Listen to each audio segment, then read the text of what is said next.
नमस्कार, राष्ट्रपोष से मैं पवन केसवानी।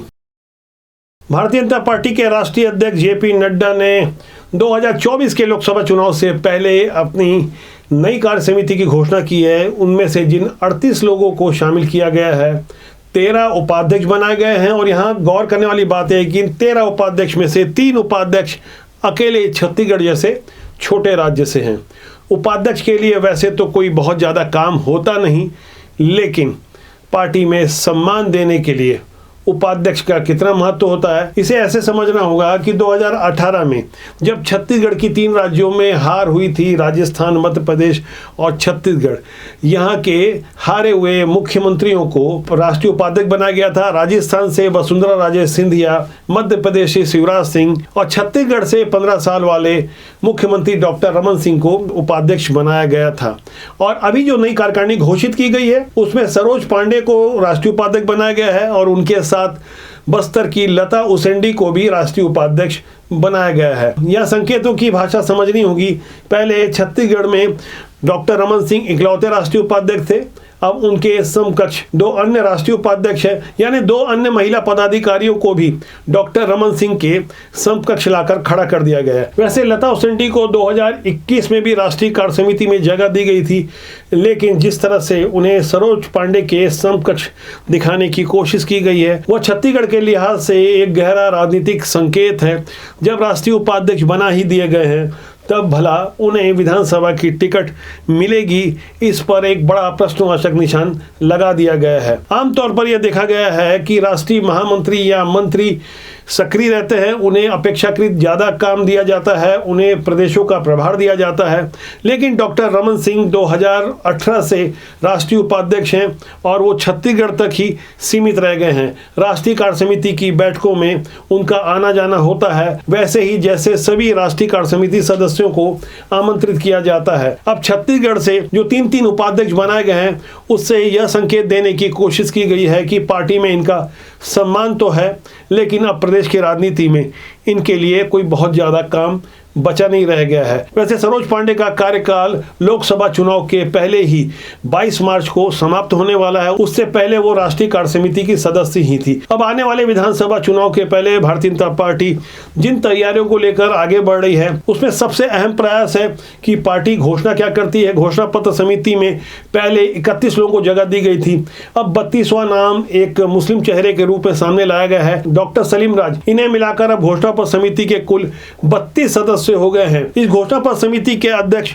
विजय बघेल, जो 2019 में रिकॉर्ड वोटों से जीते थे, तकरीबन 4 लाख वोटों से उनकी जीत उस हाल में हुई थी जब पार्टी बुरी तरह से विधानसभा का चुनाव हारी थी। और जिस दुर्ग लोकसभा सीट से वो जीत करके आए हैं, 2014 में मोदी लहर में भी सरोज पांडे, जो भारतीय जनता पार्टी की प्रत्याशी थी, वहां से चुनाव हार चुकी थी।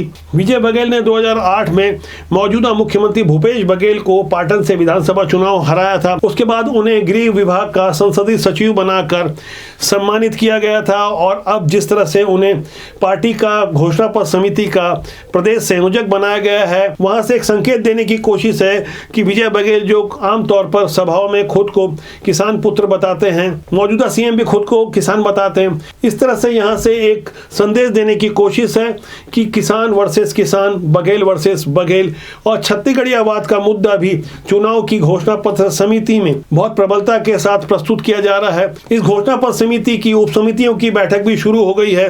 पार्टी की ओर से लगातार इस पर दिन रात काम किया जा रहा है। अक्टूबर के पहले सप्ताह में भारतीय जनता पार्टी का लक्ष्य है कि हर हाल में घोषणा पत्र तैयार कर लिया जाए। इसके लिए Bharatiya Janata party ground zero पर जाकर फुटकर व्यापारी, महिला संगठनों, गृहिणियों, किसान संगठनों, मितानिनों, आंगनबाड़ी सहायिकाओं, सफाई कर्मियों, पटवारियों, शासकीय कर्मचारियों, शिक्षा कर्मियों से लेकर हर छोटे बड़े संगठनों से मिलेगी। जिले की टीम इन संगठनों के कार्यक्रम तैयार करेगी और संभागीय प्रभारी जाकर उनसे बातचीत करेंगे, उनका फीडबैक लेंगे और ये समझने की कोशिश करेंगे उन्हें क्या दिक्कतें हैं, किन मुद्दों को शामिल किया जा सकता है। जबकि इसके पहले भाजपा ने पिछले साल जो नए प्रदेश अध्यक्ष बनाए थे अरुण साव के रूप में, और नेता प्रतिपक्ष की भी नियुक्तियां हुई थी, वहां गौर करना होगा कि भारतीय जनता पार्टी के अध्यक्ष और 3 महामंत्री, इनकी नियुक्तियों को भी छत्तीसगढ़ियावाद के पैमाने पर देखा जा रहा है। क्योंकि मौजूदा समय छत्तीसगढ़ की प्रदेश कांग्रेस सरकार ने जिस तरह से स्थानीयवाद और छत्तीसगढ़ियावाद को महत्व दिया है, उससे युवाओं का भी रुझान इस ओर बढ़ा है। सरकार की इन कवायदों का आलम यह है कि अब गेड़ी ब्रांड बन चुकी है,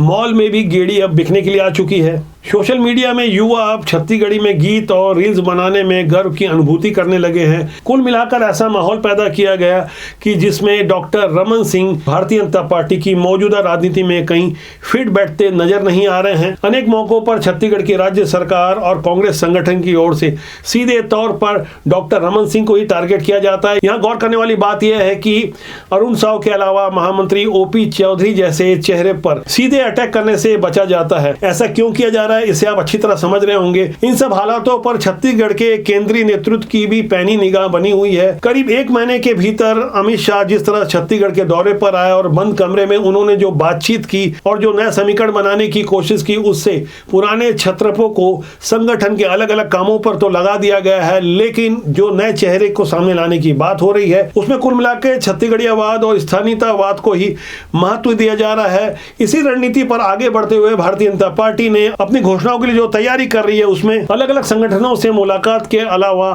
ऑनलाइन सर्वे भी किया जा रहा है और 90 की 90 विधानसभा में जो 90 सुझाव पेटियां रखी जा रही है उस पर भी गहरी तैयारी चल रही है। इन सब तैयारियों से पहले मोदी सरकार की 9 साल के कार्यों की उपलब्धि के लिए करीब 50 लाख ब्रोशर बांटे गए। उसमें छत्तीसगढ़ महतारी के चित्र अंकित थे। यहाँ गौर करने वाली बात है कि बीती 7 जुलाई को जब पीएम नरेंद्र मोदी का रायपुर में कार्यक्रम रखा गया, वहां भी छत्तीसगढ़ महतारी की तस्वीर को प्रमुखता से पीछे पोस्टर या बैनर में लगाया गया था और उन्होंने अपने संबोधन के दौरान यह याद दिलाने की साफ तौर पर कोशिश की थी, धान खरीदी का अधिकांश हिस्सा केंद्र सरकार की ओर से दिया जाता है। ऐसा ही वक्तव्य अमित शाह ने 22 जून को अपनी दुर्ग की सभा के दौरान दिया था। यहां में समझना होगा कि 17 दिसंबर 2018 को सीएम भूपेश बघेल की सरकार ने जब शपथ ली थी, उसके 10 दिनों के भीतर किसानों का कर्जा 6,230 करोड़ रुपए माफ किया गया था। इसी बात को विभिन्न मंचों से मौजूदा राज्य सरकार की ओर से दोहराया जाता है और यह याद दिलाने की कोशिश की जाती है कि हम धान का समर्थन मूल्य सबसे ज्यादा देते हैं। मौजूदा समय में केंद्र सरकार की ओर से धान खरीदी के लिए 2203 रुपए ए ग्रेड के धान के लिए दिया जाता है, जबकि छत्तीसगढ़ सरकार की ओर से 600 रुपए अतिरिक्त दिए जाते हैं। इसे मिलाकर छत्तीसगढ़ के किसानों को 2,803 रुपए धान की प्रति क्विंटल कीमत मिलती है। इसके अलावा राज्य सरकार की ओर से प्रति एकड़ जो धान की खरीदी है 15 क्विंटल से बढ़ाकर 20 क्विंटल कर दिया गया है। कुल मिलाकर किसानों को रिझाने के लिए मौजूदा राज्य सरकार जो कोशिश कर रही है, उस कोशिश से कहीं आगे भारतीय जनता पार्टी का जो माइक्रो मैनेजमेंट काम कर रहा है, वह पूरा ध्यान किसानों के अलावा छत्तीसगढ़ियावाद पर है। किसानों की जरूरतों को समझा जा रहा है और स्थानीय जरूरतों को पूरा करने के लिए घोषणा पत्र समिति अगस्त माह में पूरे प्रदेश भर का दौरा कर लेगी और सितंबर माह में ड्राफ्टिंग होगी। इस तरह से अक्टूबर के पहले सप्ताह में घोषणा पत्र तैयार कर लेने का लक्ष्य दिया गया है। यह घोषणा पत्र तय करेगा कि छत्तीसगढ़ में भारतीय जनता पार्टी किसानों और स्थानीय जनता के लिए कौन सा बड़ा ट्रम्प कार्ड प्रस्तुत करने वाली है, जिसमें किसान और छत्तीसगढ़ियावाद के 2 बड़े मुद्दों के अलावा कुछ ऐसे मुद्दे भी होंगे जिस पर कांग्रेस चर्चा नहीं करना चाहती या कांग्रेस के घोषणा पत्र में ऐसे मुद्दों की कमी देखी गई है। भारतीय जनता पार्टी धर्मांतरण जैसे संवेदनशील मुद्दे पर काम कर रही है। भाजपा की ओर से मजहबी तुष्टीकरण का आरोप लगाया जाता है और हिंदुत्व के मुद्दे पर जिस तरह से मुखर होकर भाजपा की ओर से अपना पक्ष रखा जाता है, वहां कांग्रेस कहीं ना कहीं ऐसे मुद्दों पर बैकफुट पर नजर आती है। बीते 6 महीने में बस्तर में भाजपा के 4 बड़े नेताओं को नक्सलियों ने अपना निशाना बनाया। उन्हें चुन चुन कर जिस तरह से मारा गया, उनकी निर्मम हत्या कर दी गई। इनके अलावा 2019 से लेकर 2023 तक कुल 33 जनप्रतिनिधियों की नक्सलियों ने नृशंस हत्या की है। ऐसे मुद्दों को लेकर राज्यपाल से भाजपा का एक डेलीगेशन मुलाकात करता है, जिसमें पूर्व विधायक भोजराज नाग भी शामिल होते हैं। उन्हें पहले जेड श्रेणी की सुरक्षा दी गई थी, अब उनकी वाई कैटेगरी की सुरक्षा कर दी गई है। ऐसे में यदि बस्तर के किसी नेता की हत्या होती है तो जाहिर तौर पर ठीकरा मौजूदा सिस्टम पर फूटेगा, जिसे लेकर मौजूदा सरकार के उप मुख्यमंत्री ने अपनी ही सरकार के विरुद्ध एक वक्तव्य दिया है। उन्होंने साफ तौर पर कहा है कि यदि कुछ होता है तो इसकी पूरी जवाबदारी राज्य सरकार की होगी। ये पहला मौका नहीं है जो टी.एस. सिंहदेव इस तरह से अपनी सरकार के खिलाफ बोलते नजर आ रहे हैं। उन्हें तुष्टीकरण करने की लगातार कोशिशें हो रही है। हाल में ही उनका जो प्रमोशन हुआ है, बावजूद इसके टी.एस. सिंहदेव अपने स्वभाव के अनुरूप अपनी साफगोई के लिए जाने जाते हैं, लेकिन ऐसी साफगोई कहीं ना कहीं राजनीति में कम पसंद की जाती है। राजनीति की सुचिता के लिए हम लगातार कोशिश करते हैं कि समाज और देश के हित में साफ सुथरी राजनीति को प्रमोट किया जाए, ऐसे लोगों के बारे में बताया जाए जिन्होंने अपना जीवन देश और समाज के लिए राजनीति के माध्यम से दिया। राजनीति बुरी नहीं होती, राजनीति में काम करने लोग अच्छे या बुरे होते हैं। आमतौर पर जिस तरह से राजनीति का दूषित रूप प्रस्तुत किया जा रहा है, दरअसल वो एक साजिश है। ऐसे लोगों की मंशा है जो चाहते हैं कि राजनीति में उनका और उनके परिवार का कब्जा रहे और वो राजनीति को कारोबार की तरह इस्तेमाल करते रहें। इस पे आप चिंतन करें कि क्या आप देश और समाज की भलाई के लिए एक स्वच्छ छवि के साथ राजनीति में आना पसंद करेंगे, क्योंकि पूर्वाग्रह इतना ज्यादा हावी हो चुका है कि राजनीति शब्द का इस्तेमाल करना भी सभ्य समाज में गलत या अस्पृश्यता का कारण माना जाता है। इस पर आप चिंतन करें, मनन करें। आज के लिए इतना ही। मेरा आपसे आग्रह है कि आप चैनल को देखें, लाइक करें, शेयर करें और सब्सक्राइब करना ना भूलें, जिससे आपका और हमारा साथ ज़्यादा मजबूती से बना रहे। नमस्कार।